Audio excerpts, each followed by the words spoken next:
Ẹ káàsán o, orúkọ tèmi ni Ọmọbọ́níkẹ́ Ọlábọ̀dé. Èyí ni ìròyìn àgbáyé láti iléeṣẹ́ rédíò àpapọ̀ ilé wa Ojúrí.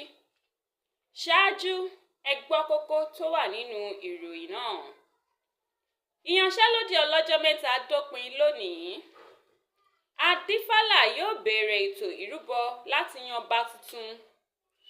Ọbáwùnmí lè padà wọ ìlú lọ́jọ́ Ẹtì ọ̀sẹ̀ yìí.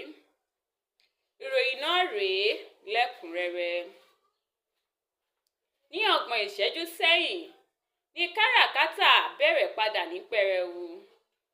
Èyí rí bẹ́ẹ̀ nítorí ìyanṣẹ́lódì ọlọ́jọ́ mẹ́ta tí ẹgbẹ́ kan tí ó pe ara rẹ̀ ní Tifá-ni-ó-ṣe pe ìpè fún. Èyí tí ó parí ní déédéé agogo 2 ọ̀sán òní. Ẹgbẹ́ yìí ń béèrè fún ìràpadà ọrọ̀ ajé àti àtúnṣe ọrọ̀ tí Ifá fi yan Ọbáwùnmí ní Ojúrí tuntun. Ẹ ṣé.